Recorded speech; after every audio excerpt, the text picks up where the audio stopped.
So basically, Wallace, I just wanted to say thank you for joining me today. I wanted to start having soul conversations with you about specific topics. And like I was saying to you earlier, the whole point of having these soul conversations is about, you know, because when you're walking the spiritual journey, it can get quite lonely sometimes because walking the spiritual journey and not having that support, that community to rely on, it can be quite lonely. And so therefore, by us starting a soul conversations and talking about specific topics that perhaps can help others on their journey, not only on with my journey as well. So today I wanted to start the topic about the human soul. What do you think is the human soul? Well, my own life journey, my experience and my understanding suggests to me that the human soul, whereas it can't really be explained in a sense, it's that part of a human being that is eternal, that is timeless, that's at their core, that's in their heart, and that is their true essence, and that is immutable and survives death. For example, like when I think of my soul, would you say that the soul is a representation of the sun? Would you say the sun and the soul has a similarity? That's a very good question. I don't know his answer to that. And it has a symbolic resonance with us because the sun represents in the material world for planet Earth that which is all pervading and all powerful and all life-giving. So in that sense, it has a resonance with our soul, but the soul is immaterial. It's not a material thing. Yeah. And the soul gives life by following the actions of the soul or turning the soul's impulses into actions. We give life to all around us.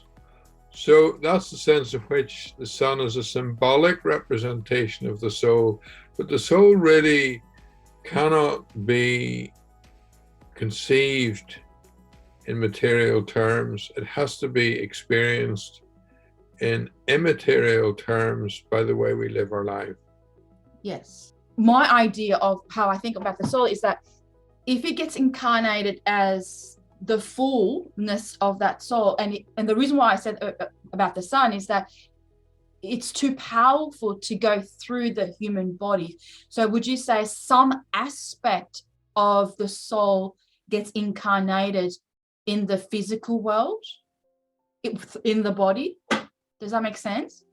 Yeah, I mean, I have experienced the soul in my body, So yes, I would say the soul resides, for me, it resides in the heart area. Yes, yeah. That's why I say the soul is, one of the definitions of the soul is it's the heart or the core. So because my idea when I think about it, if let's say the full expression of your soul, like the sun, because the reason why I use the sun because it's so powerful, that the sun, if you get too close to the sun, you will melt. It's too much for the human body. Come too close to the sun. Is it just a micro of the soul aspect?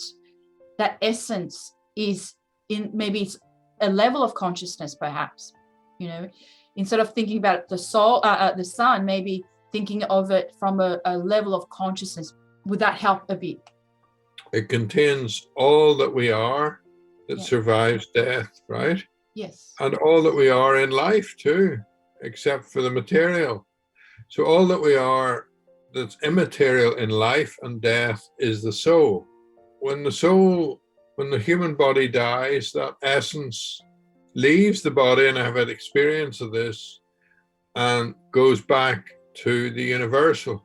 And the universal is just that. It's universal, the universe, Yeah. and it's immaterial. So it's the Chinese call it the Tao. Yes. It's that life force, life essence, which permeates all of life as an immaterial power Yeah. that gives life. So, for instance, on planet Earth, you can plant something dead, like the carcass of a cow, and you put it below the soil, and life will spring out of that.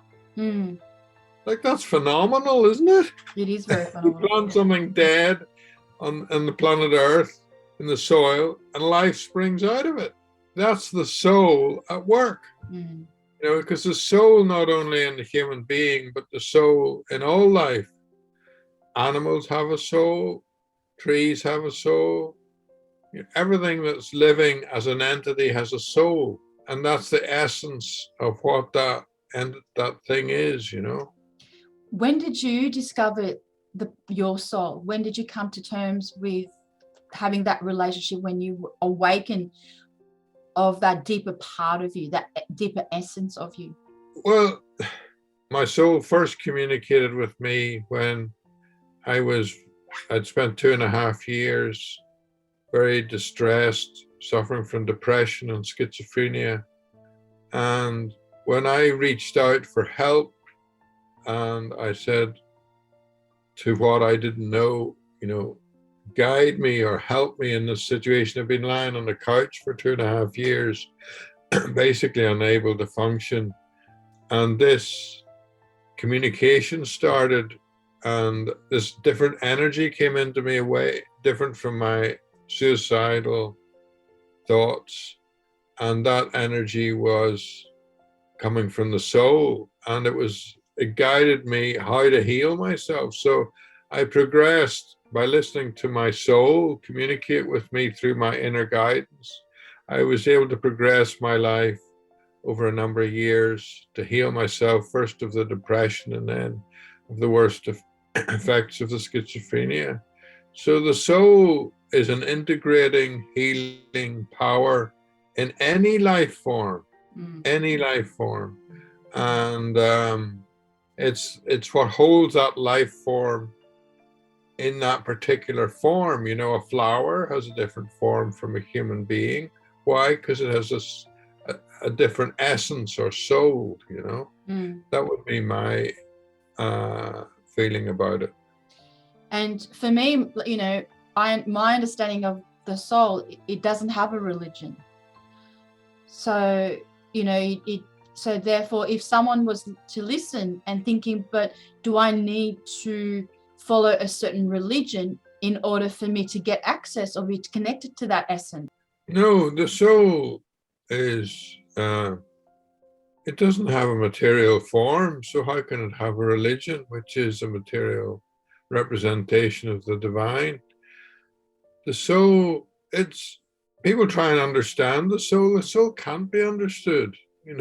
It's beyond the mind. It's beyond the capacity of the mind to form it into a concept.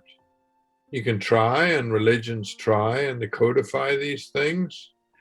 I've done this to a certain extent with my own spiritual path in order that we can communicate about these things. Yeah. But at its core, the soul is immaterial, but it can communicate with us. The soul is in us, and it's also in the spirit realm. It exists in both places. So it can communicate with us from the spirit realm, and because the spirit realm is all seeing, all knowing, those communications are incredibly valuable and powerful. Really, when you think about the soul, it's just the higher part of you, the higher self, right? Yeah, I talk about your true and authentic self is that part of you which is who you really are, which is your soul, your essence, your core, What I'm trying to say, so if someone is starting on the spiritual path and, they trying to understand the concept of, okay, so is there a lower me and then there's a higher me? So, so is this what it feels like the higher part of me is talking to me. Is it, do you know what I mean? So I'm just trying to make it clear that it's like you're having it's like a conversation between your little self and your big self. Yeah. Well, there's only the one self, and that is the soul. There's only one in life. There's only unity. There's only the whole, right? Yeah. But as human beings, our mind separates and divides us and structures this whole, and that would give rise to things like science, for example, would be a structured way of looking at life in order that we can communicate about it.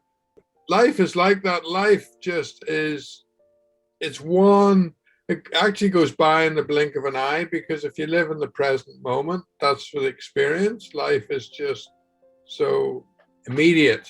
Yeah. It's immediate. Life is immediate. Yeah. And but in order to communicate about it, we conceive of a past and we hold it in our minds, and we imagine a future and we hold it in our minds. We talk about these things, but there's no reality to that, really, because life is life. It's universal. It's holistic, like they say in holistic medicine.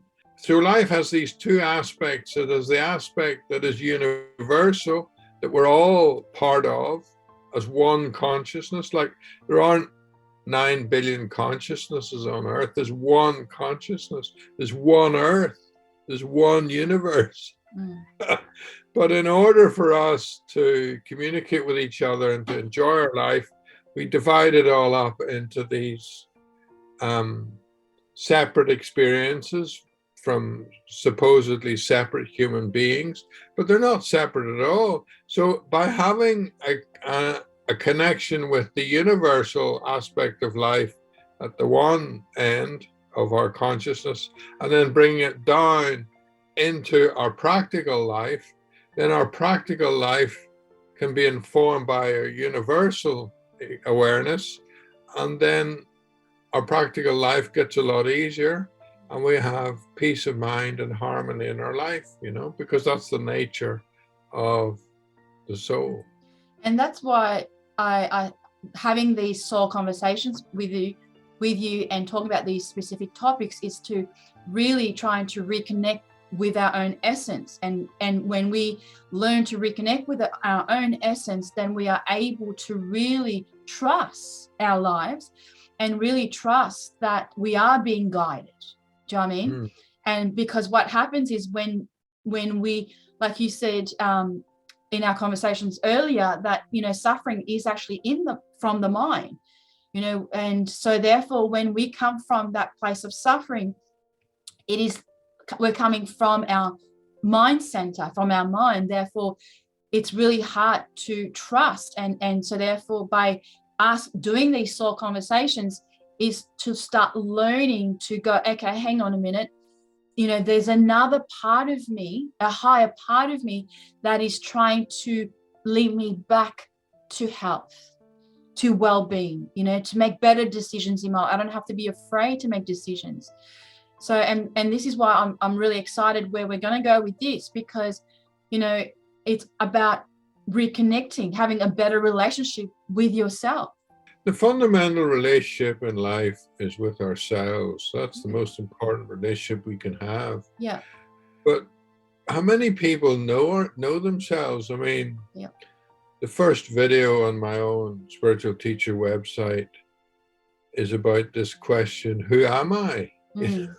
Because most people actually have a very limited, small identity. Their identity is this person who lives in this house with this family, maybe an identity as an Australian and a few other, all very limited.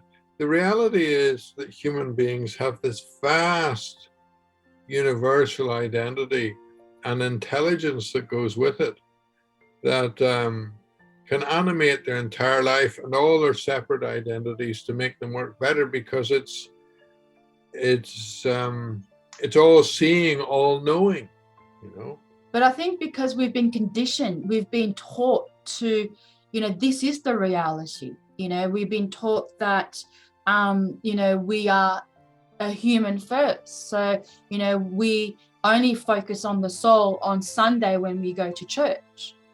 So therefore, you know, thinking that's, you know, the soul is only visited on Sunday when we go to do Holy Communion. And today happened to be Good Friday in Australia. Yeah. So, and yeah.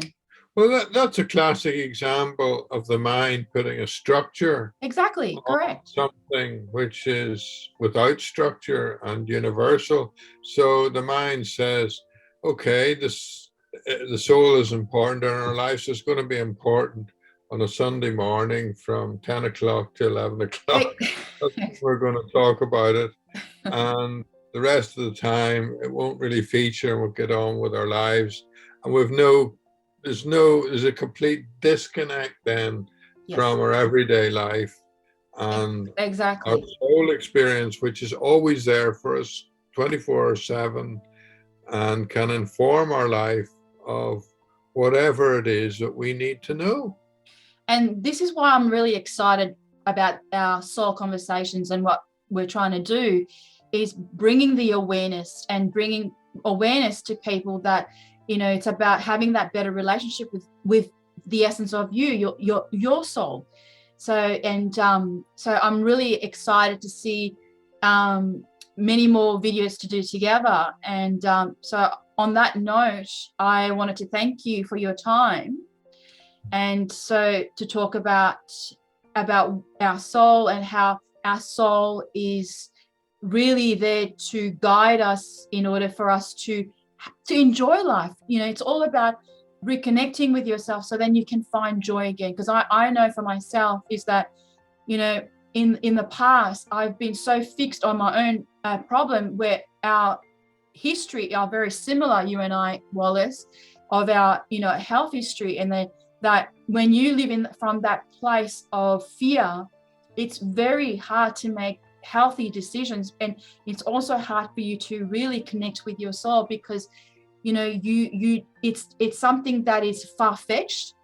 And because we're so taught that, you know, from this 3D world, that we need, you know, you can't, talking about the soul, anything to do with spirituality is really hippie stuff, woo-woo stuff.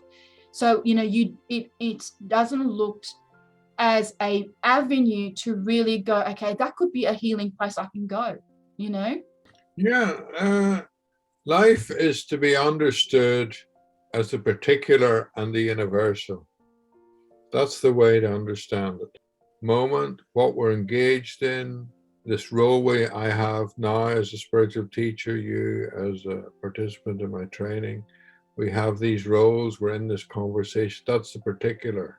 But the universal is what we bring to the particular. And the more universal our intelligence, the more all-embracing our consciousness, then we can bring that universal intelligence to the particular.